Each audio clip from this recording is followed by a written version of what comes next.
Olá pessoal, estamos de volta, mais um evento de conhecimentos bancários, você se preparando aí, produtos e serviços financeiros, operações passivas, já conversamos, conta corrente, poupança, CDB, RDB, etc. Tá?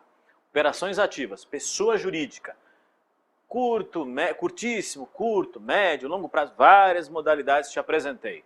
E tem mais assuntos sobre isso? Tem, o avaliador pediu mais alguns temas voltados à pessoa física e jurídica também. Nós vamos continuar conversando sobre linhas de crédito para pessoa jurídica. Vamos falar um pouquinho de financiamentos, operações de longo prazo, falar do famoso leasing. Sempre tem perguntas sobre leasing em prova. Dá uma olhadinha nesses temas, vale observar. Então me acompanhe, ainda produtos e serviços financeiros. Só para você lembrar e não esquecer, ainda estamos falando das operações ativas. Se esqueceu, eu vou lembrar. Como é que é? Operações ativas, né? O que o banco faz? Aplica recursos próprios de terceiros em empréstimos e financiamentos para seus clientes, por exemplo. Então, lembrar para você das operações ativas, você não esquece mais. É verdade, professor. E me mostre um exemplo de uma modalidade. Financiamento de capital fixo, professor. Aí é aquela história. O que eu estou querendo como referência para uma pessoa jurídica, o que eu quero? Aquisição. Ela quer adquirir alguma coisa e eu vou financiar. Tá? Máquinas, equipamentos. Então vou financiar, sempre destacando. Então ela quer comprar um caminhão, quer comprar uma máquina, eu posso financiar? Pode.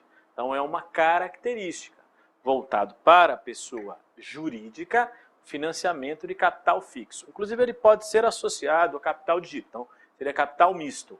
Eu vou comprar uma máquina, então vem uma linha de crédito. Você comprar a máquina e ainda uma parte você comprar matéria-prima para aquela máquina. Pode ser? Pode. Um exemplo aqui. Mas pensando nessas características. É uma operação curto, médio, longo prazo, depende do prazo que a instituição vai dispor dos recursos e que a pessoa jurídica tem interesse de utilizar. Olha, eu vou comprar uma máquina em 12 parcelas, em 24, em 36, em 48, 60, exemplo. Vale lembrar. Pode ser pago de que forma? Veja, ela pode ser paga em parcelas mensais. Não é que deve, ela pode. Inclusive eu posso estabelecer mecanismos que dão uma carência. A instituição financeira disponibiliza para aquela empresa e fala, vou te dar 6 meses de carência. Você paga durante 6 meses só os juros e começa a pagar o principal a partir da 7ª parcela. Um exemplo. A questão aqui é as características da operação. Muito bem. O que mais? Os prazos e as taxas vão variar conforme o tipo de equipamento, de máquina, etc. Então depende realmente do produto.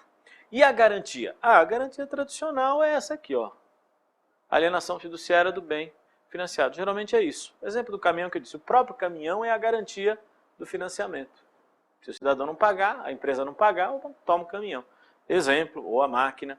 Então, alienação fiduciária é o instrumento mais comum. Pode usar outros, mas no financiamento de capital fixo e capital misto, quando tem isso associado, também pode ser. Ok? Então, operações de curto, médio e longo prazo para aquisição de bens por uma pessoa jurídica, onde o bem adquirido é a própria garantia, geralmente. Geralmente. Vale lembrar. E as formas de pagamento, definidas então com a instituição financeira, bem simples, bem tranquilinha. Ok? Agora, lembre-se que muitas vezes esses recursos podem ser captados por uma instituição financeira para você diretamente num banco que é muito famoso por financiar esse tipo de evento, o BNDES. Então vem aqui comigo, aqui, repasse de recursos do BNDES. Tá? Então, o BNDES faz diferentes modalidades de financiamento. O avaliador pediu assim. Então, basicamente, o BNDES tem várias modalidades conforme o empreendimento. Então, é aquela história. Você tem aí que para cada segmento, suas próprias condições de financiamento. E tem as suas condições especiais, exigências, etc. Lembrando também que para cada produto você tem uma linha de financiamento. E conforme o setor, conforme o beneficiário, os empreendimentos, né? Então, regras particulares a cada objetivo. Então, as visões gerais e especificidades, conforme a linha de crédito e o objetivo. Nesse sentido, como é que funciona? Eu peço para o meu banco e o banco pede para o BNDES. Vale lembrar essa característica, ou seja, quando você recorda essa questão, imagine que eu, pessoa jurídica, né, sempre observando, aqui, eu, pessoa jurídica, pedi para o meu banco. Mas que meu banco é o Banco do Brasil. E o Banco do Brasil fez o quê? Pediu para o BNDES. Essa é a forma. E aí o BNDES para o Banco do Brasil, que libera para o cliente. Então, o caminho dessa operação, como é que é? Eu solicitei ao banco, o banco solicitou ao BNDES, que emprestou para o banco, que financiou essa pessoa. Então, essa é a ideia do repasse, para você lembrar. Muito bem, professor. Aí é interessante. Além disso, né, existem outros mecanismos de financiamento, através de programas específicos, tá? Para um determinado segmento. E os fundos, também destinados a setores específicos. Então, pode um programa, por exemplo, ou um fundo destinado a financiamentos. Existe alguns programas e linhas de crédito muito tradicionais do BNDES, como o Finame, Financiamento de Máquinas e Equipamentos, é uma linha de crédito muito comum. Então, uma operação com o Finame é muito tradicional, já conhecido no mercado há tempos, vale lembrar. Nesse caso, né, como funciona? Você tem financiamento, pode ser solicitado por empresas no Brasil, pessoas físicas residentes no país e entidades de administração pública, direta ou indireta. Então, quem que pode solicitar os recursos? Espera aí, professor, BNDES pode emprestar para pessoa física? Calma lá. Já sei que você já pensou. Então, o João foi lá no BNDES e falou: ô BNDES, estou querendo comprar uma geladeira lá em casa, você vai financiar? Não é esse o foco. O BNDES vai financiar empreendedores. Então, de repente eu sou lá uma pessoa física que tem o meu próprio negócio, então pleiteei uma linha de crédito. Isso é possível ocorrer, né, através de uma instituição financeira, pode buscar esses recursos. Exemplo, o caminhoneiro pediu uma linha de crédito no seu banco do BNDES para comprar um caminhão. Então, um exemplo para você visualizar. Então não é para você comprar geladeira, não, viu? Fica sossegado aí. Que mais? Interessante destacar, em relação a este tema, existem outras formas de apoio estruturadas, ou as formas de apoio estruturadas, então vão destacar. Ou você pode ir diretamente ao BNDES, tá? Ou através de instituição financeira credenciada, ou através do uso do cartão BNDES, que também se dá através de instituições. Então é aqui que aparece, ó, o repasse na operação indireta. É aí que eu enxergo? Sim, senhor. Tá. Agora, pode ocorrer situações onde você combine os dois exemplos, né? A forma direta, indireta, que não seja automática, nos quais você precisa também fazer todo o processinho, solicitar as demandas através da instituição. É assim que o BNDES faz. Então, a operação indireta é que melhor caracteriza o repasse de recursos. Pedir para o meu banco pedir para o BNDES. Ô, professor, que vantagem o banco tem? O banco ganha comissão sobre as operações. E que responsabilidade o banco tem? O BNDES avisa, ó, escolhe bem o cliente, porque se o cliente não pagar, é você que paga.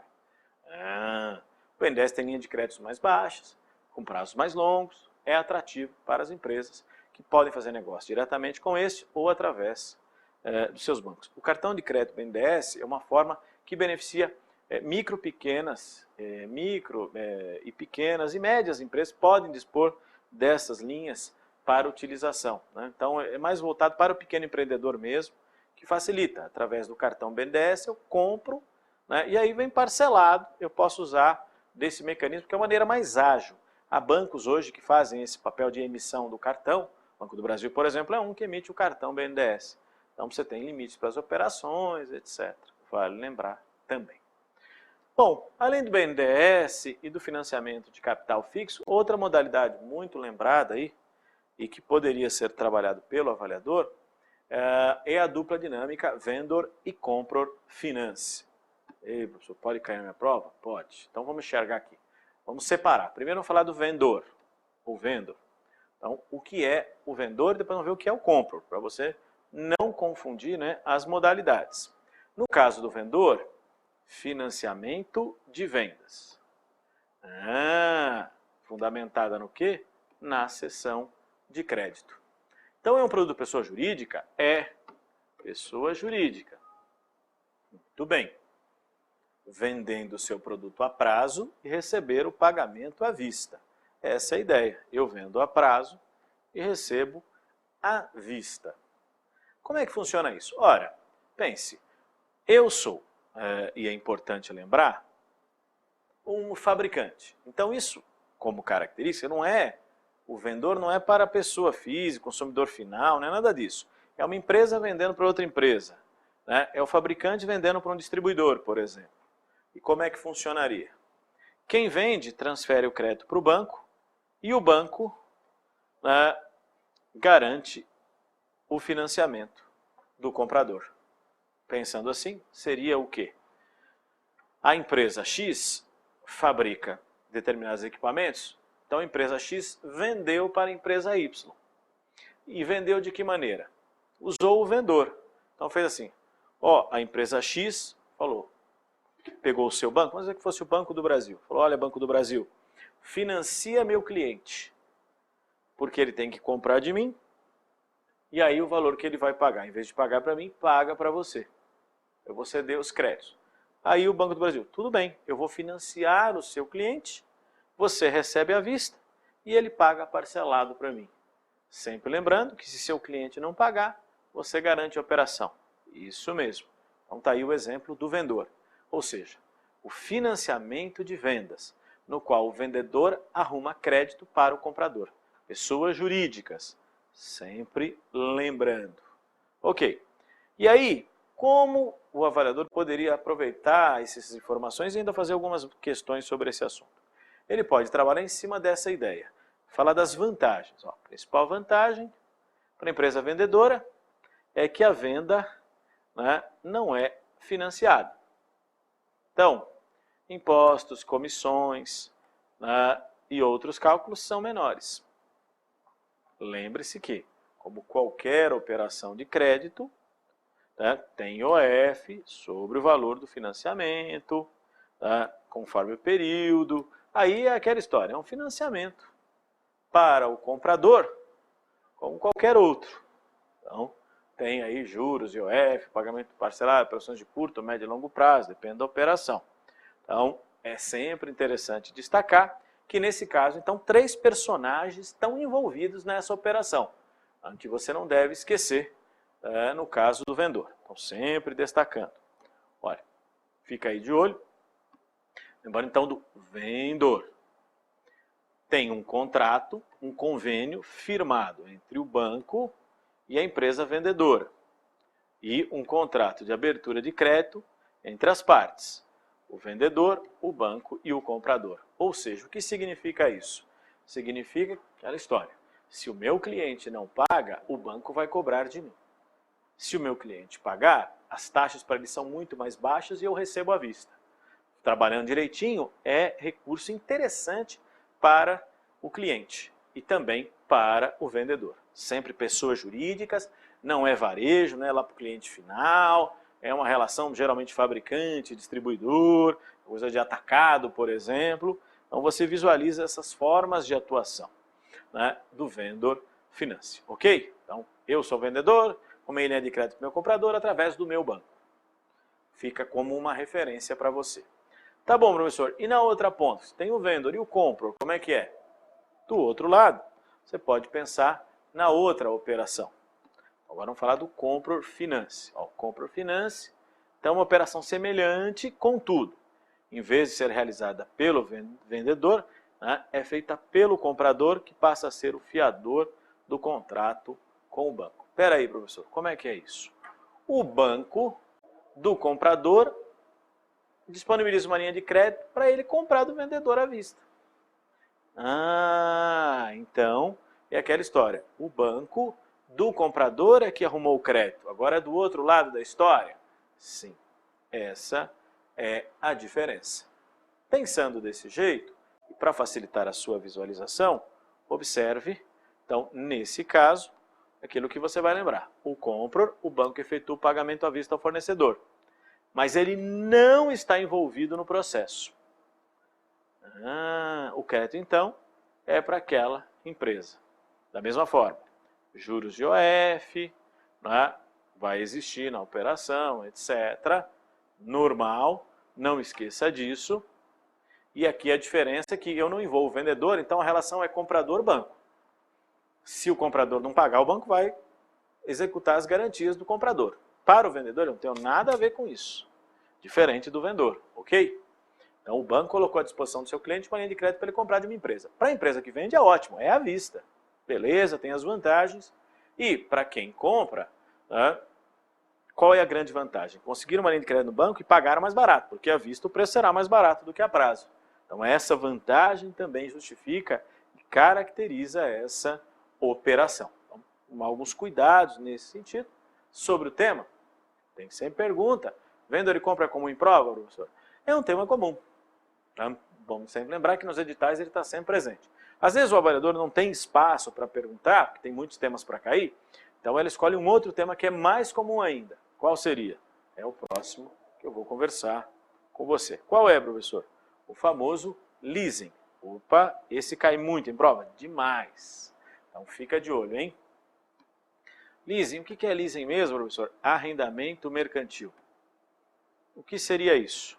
Tá? Existe um arrendador e um arrendatário que firmam um contrato no qual, né, o cliente arrendatário faz negócio ou com um banco múltiplo com carteira de leasing ou uma sociedade de arrendamento mercantil. Então, esses são os personagens envolvidos nessa história. Tá? Qual é o foco desse contrato? Que é diferente, né, dos outros produtos que você vai observar. Então, visualizando aqui, o objeto é assim: a aquisição do bem do arrendador para uso do arrendatário. Então é aquela história. Né? O arrendador é dono, é proprietário do bem. Sim, senhor. Agora, a posse, o uso, durante o contrato, estão com o arrendatário? É isso, professor? Sim, senhor. Posse de um, propriedade do outro. A máquina é minha. Quem é você? O arrendador. Tá, mas eu, entre aspas, aluguei para o arrendatário. Fizemos um arrendamento. Então, ele usa e me paga por esse uso. Então, é diferente do financiamento de capital fixo? Sim, financiamento de capital fixo é meu. Eu vou comprar a máquina. Então, eu quem? Eu cliente. Eu comprei a máquina, é minha, o banco me financiou. No leasing, o banco é dono da máquina. Eu aluguei a máquina e estou usando. Seria mais ou menos assim para você lembrar. Nesse caso, tem que tomar alguns cuidados.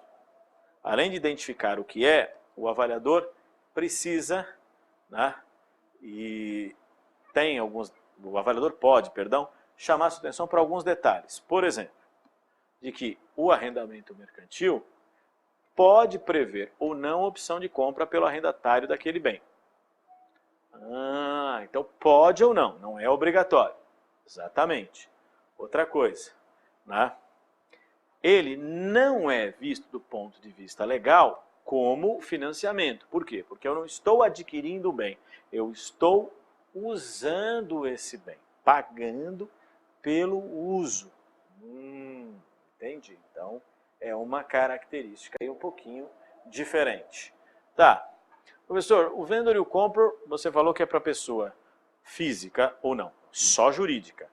E o leasing? O leasing pode ser de pessoa física ou jurídica. Então, aqui ele pode ser tanto para pessoa jurídica como pessoa física. Você viu que até agora, né, eu vinha te mostrando operações tipicamente de pessoas jurídicas. Nesse caso, pode ser tanto pessoa jurídica ou pessoa física. Outra coisa, como é que fica? né, a grande diferença. No financiamento, o bem é do comprador, do mutuário, daquele que deve. Então desde o início é meu. Eu financiei. Agora, no leasing você viu que é o contrário. É de quem está me alugando o bem. Essa é a diferença. Muito bem. Existe prazo mínimo de arrendamento? Existe. Prazo mínimo de arrendamento, 2 anos, com bens de vida útil até 5 anos, e de 3 anos para os demais. Espera aí, professor. O que eu preciso saber? Qual é a vida útil daquele bem? Tá. E a partir da vida útil, eu tenho um prazo mínimo. Confunde um pouquinho, porque assim, vida útil fala-se em anos, mas aí você tem prazo em dias e meses, então confunde um pouco. Para simplificar, a gente unificou aqui para você. É assim, então, se eu tenho como referência um veículo, a vida útil é 5 anos. Muito bem, então o prazo mínimo da operação tem que ser 24 meses. Se eu tenho aí uma máquina, 10 anos, o prazo mínimo tem que ser 36 meses. Então, ou 2 anos, 3 anos, só para você fixar. Então, agora, tem um outro prazo também, dependendo da operação. Vem aqui comigo. Vamos simplificar isso aqui, ou tentar complementar essa ideia para você. Vamos lá. Ó. Veículo, prazo mínimo, 24 meses. Equipamentos e imóveis, prazo mínimo, 36 meses. Então, superior a 5 anos, né? Aquela história. Agora, tem uma modalidade diferente, né, que tem um prazo menor, é o chamado leasing operacional. O prazo é 90 dias, o prazo mínimo. Então aqui, ó, é diferente, hein? Fica de olho. Leasing operacional, 90 dias. Se esse é o leasing operacional de 90 dias, como é que chama o outro leasing?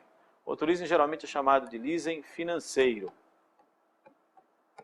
Esse aqui, esse prazo que você está observando. E o leasing operacional, 90 dias.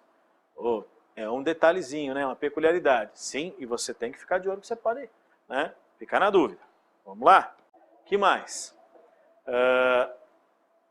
Sempre voltando e recapitulando a ideia, amarrando o conceito. Então, voltando aqui comigo. Então, o arrendamento mercantil, de novo, tá? Sempre lembrando, aquisição por parte do arrendador de bem escolhido pelo arrendatário. Então, repetindo a ideia para você lembrar. Agora, em relação a esse tema, o que você precisa tomar cuidado? É possível, já que faço essa aquisição, quitar o contrato antes do prazo definido? Pode. Então, você pode quitar, né, o leasing antes do prazo definido pelo contrato. Ou seja, aquela história, né, de um contrato de 60 meses, 48 meses. Pode antecipar? Pode. Agora, desde que respeitado o prazo mínimo previsto na legislação. Então, eu posso. Muito bem. O contrato, então, não perde as características de arrendamento. Então, qual é o prazo mínimo? 24 meses? Fez um leasing de 48? Pode antecipar? Depois de 24 meses, pode. Agora, se você antecipar o contrato, tá, antes do prazo mínimo, aí descaracteriza arrendamento mercantil. E é classificado como compra e venda a prazo, aí é juros, né, IOF, etc. Então tem que tomar cuidado essa característica. Bom, professor, para completar, não esqueça, ainda existe uma outra informação importante aí que você deve lembrar. Qual seria? Quando você pensa na questão das operações realizadas por pessoas físicas ou jurídicas, no caso do leasing, então não incide, né, IOF. Então não paga IOF, professor? Não, não paga IOF. Essa é uma característica que você deve observar. Ok? Então fica esse cuidado para você.